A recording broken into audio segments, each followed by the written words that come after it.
Kanchipuram వకుడా silks నాణ్యత మా ప్రాధాన్యత. మదీనాగూడ, మియాపూర్, హైదరాబాద్ లో త్వరలో శుభారంభం.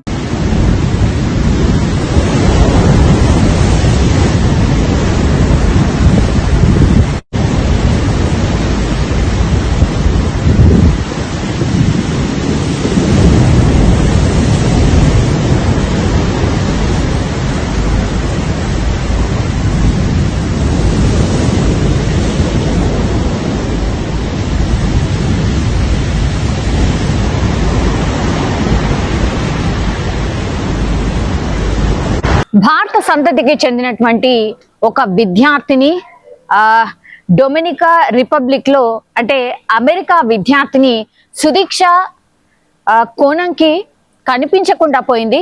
ఎగ్జాక్ట్ 12 రోజులు అవుతోంది. అంటే మార్చి 6వ తేదీన స్నేహితురాళ్లతో కలిసి ఆమె ఒక ప్లేస్ కి వెళ్ళింది టూర్ కోసమని. అయితే 5గురు స్నేహితురాళ్లతో కలిసి ఆమె టూర్ కి వెళ్ళినటువంటి టైంలోనే మరి బీచ్ కి వెళ్ళినటువంటి ఆమె అక్కడి నుంచి కనిపించకుండా పోయింది. ముందు నుంచి కూడా చాలా అనుమానాలు అయితే వ్యక్తం చేశారు వాళ్ళ తల్లిదండ్రులు. అంటే ఎవరైనా కిడ్నాప్ చేసి ఉంటారు. సుదీక్ష అందరితో ఫ్రెండ్లీ ఉండేది, మరి ఎందుకని కనిపించకుండా పోయింది, అది కూడా ఎవరికి ఇంటిమేషన్ ఆర్ ఇన్ఫర్మేషన్ కూడా లేదు. కాబట్టి దీని మీద మాకు చాలా అనుమానాలు ఉన్నాయి.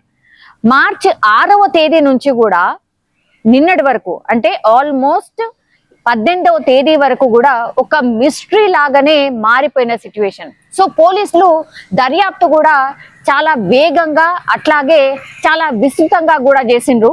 ఎందుకంటే పేరెంట్స్ కి అనుమానాలు ఉన్నాయి అని తెలిసిన తర్వాత సుదీక్షకు సంబంధించి అన్ని కోణాల్లో ఆమె ఎక్కడెక్కడికి ట్రావెల్ చేసింది, అట్లాగే ఈ 5గురు స్నేహితులకి సంబంధించిన గ్రూప్ ని కూడా విచారణ చేసిన సందర్భం. అయితే వీళ్ళ సీనియర్ ఎవరైతే ఉన్నారో ఆయన పేరు వచ్చేసి బుచ్, ఆయనతో కలిసి ఒక బీచ్ కి వెళ్ళింది. అంటే సుదీక్ష పూర్తిగా 5గురితో కలిసి టూర్ కి వెళ్ళినప్పటికీ కూడా ఆ రోజు మాత్రం కేవలం వాళ్ళ సీనియర్ బుచ్ తో కలిసి ఒక బీచ్ కి వెళ్ళినట్టుగా సీసీ కెమెరాలో రికార్డ్ అయింది. ఆ సీసీ కెమెరా ఆధారంగా ఎక్కడి నుంచి ఎక్కడికి వెళ్లారు, ఆ మధ్యలో ఏం జరిగింది, అన్ని సీసీ కెమెరాస్ ని కూడా పరిశీలించినప్పుడు బీచ్ కి వెళ్లే కంటే ముందు ఒక రెస్టారెంట్ లో వాళ్ళ ఎవరైతే ఈ సీనియర్ మోస్ట్ ఉన్నాడో అతనితో కలిసి కొద్దిసేపు ఆ రెస్టారెంట్ లో పూర్తిగా తిన్న తర్వాత చాలా సేపు మాట్లాడుకున్న తర్వాత బీచ్ కి వెళ్ళినట్టుగా సీసీ కెమెరాలో స్పష్టంగా రికార్డ్ అయి ఉంది. సో ఆ బీచ్ కి వెళ్ళినటువంటి వాళ్ళు ఆ బీచ్ లో మాత్రం సీసీ కెమెరా లేదు. సో కొంత లోపలికని వెళ్ళినట్టుగా బుచ్ తర్వాత విచారణలో చెప్పడం జరిగింది. అంటే వాళ్ళిద్దరు కలిసి బీచ్ లోపలికి కొంత సరదాగా వెళ్ళడానికి ప్రయత్నించినప్పుడు ఒక పెద్ద అల వచ్చి వాళ్ళని తాకింది. ఆ తర్వాత వాళ్ళు మునిగిపోయినంత పని అయిపోయింది ఇద్దరు కూడా. ఆ తర్వాత ఆ అల తాకుతూ బయటికి నెట్టేసింది నన్ను.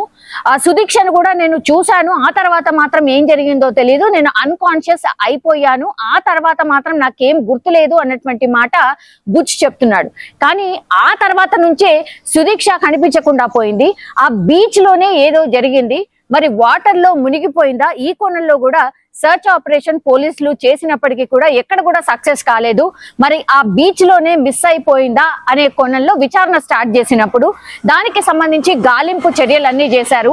హెలికాప్టర్స్ ద్వారా కూడా పోలీస్ డిపార్ట్మెంట్ పూర్తిగా సర్చ్ ఆపరేషన్ చేపట్టింది. గజ ఈతగాళ్లను కూడా రంగంలోకి దింపి పూర్తిగా పడవలతో గజ ఈతగాళ్లను కూడా రంగంలోకి దింపి వెతికినప్పటికీ కూడా ఇప్పటికీ ఈ రోజుకు కూడా సుదీక్ష జాడ దొరకలేదు.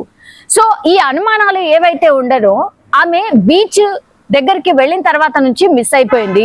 ఇప్పుడు ఆ అల తాకిడి వల్ల నేను లోపలికి వెళ్ళి ఆ తర్వాత బయటికి కొట్టుకొచ్చేసాను. కానీ నేను అక్కడ అన్కాన్షియస్ అయిపోయినా కాబట్టి ఆ తర్వాత నాకేం జరిగింది అనేది కూడా నాకు గుర్తులేదు అని బుచ్ చెప్పిన ఆధారంగా పూర్తిగా ఆయనను విచారణ చేసినప్పుడు కూడా బుచ్ చెప్పిన వివరాలని ప్రకారం చూస్తే ఆ బీచ్ లోనే ఏదో జరిగింది, బీచ్ లోనే ఆమె మునిగిపోయి ఉంటుంది అనేది ఒక నిర్ధారణకు వచ్చిన సిచ్యువేషన్ అయితే కనిపిస్తోంది. పోలీసులు పూర్తిగా వీళ్ళు సుదీక్షకు సంబంధించిన పేరెంట్స్ తోని ఫ్రీక్వెంట్లీ మాట్లాడడం, కేసుకి సంబంధించిన వివరాలు చెప్పినప్పటికీ కూడా మాకు అనుమానాలు ఉన్నాయి అంటే మరి ఎవరి మీద అనుమానం ఉంది ఏంటి అని అన్నప్పుడు ఈ 5గురు స్నేహితులు ఎవరైతే ఉన్నారో వాళ్ళని కూడా విచారణ చేస్తే వీళ్ళందరూ కూడా బీచ్ కి వెళ్లకుండా రూమ్ కి వచ్చేసారు. బట్ ఈమె మాత్రమే సీనియర్ తోని బీచ్ కి వెళ్ళింది, అక్కడి నుంచి ఆమె మిస్ అయింది. కాబట్టి ఇంకా అనుమానం ఎక్కడుంది అనేసి ఆల్మోస్ట్ వాళ్ళ పేరెంట్స్ కూడా ఇంకా ఆమె ఈ బీచ్ లోనే ఆ వాటర్ లోనే మునిగిపోయి ఉంటుంది.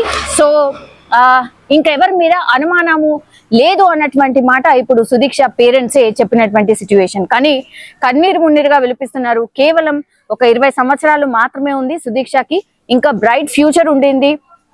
మా పాప అందరితో ఫ్రెండ్లీగా ఉండేది, ఏం జరిగిందో ఏంటో తెలియదు, బట్ ఇంకా మా అమ్మాయిని కోల్పోయాము అన్నటువంటి మాట చెప్తూ వాళ్ళు అంటే ఏడుస్తున్న పరిస్థితి అయితే స్పష్టంగా కనిపిస్తోంది. కానీ సుదీక్ష ఎలా మిస్ అయింది ఏంటి అనేది కూడా అందరూ ఏమైంది ఏంటి, మరి దీంట్లో ఏమన్నా అనుమానాస్పద మృతి ఏమన్నా ఉందా, అనుమానాస్పద హత్య ఏమన్నా ఉందా అనే కోణంలో పోలీసులు విచారణ చేసిన పరిస్థితి. ఎందుకంటే సస్పీషియస్ డెత్తా లేకపోతే న్యాచురల్లీ ఇట్లనే మునిగిపోయి చనిపోయిందా అనే దాంట్లో అన్ని కోణాల్లో కూడా విచారణ చేసినప్పుడు వాళ్ళ పేరెంట్సే స్వయంగా వచ్చి చెప్పినటువంటి పరిస్థితి. ఇన్ని రోజులైంది మా అమ్మాయి దొరకలేదు, బీచ్ దగ్గరే మిస్ అయింది కాబట్టి డెఫినెట్లీ ఆమె ఇక్కడే మిస్ అయిపోయింది, ఆ సముద్రంలోనే మునిగిపోయి ఉంటుంది అని నిర్ధారణకు వచ్చిన తర్వాత పోలీసులకు అదే మాట చెప్పండి, క్లోజ్ చేయండి ఈ కేసుని అన్నప్పుడు ఆ పేరెంట్స్ పాపం కన్నీరు మున్నీరుగా విలపిస్తూ వాళ్ళ నోటితోనే అక్కడ ఉన్నటువంటి మీడియాకి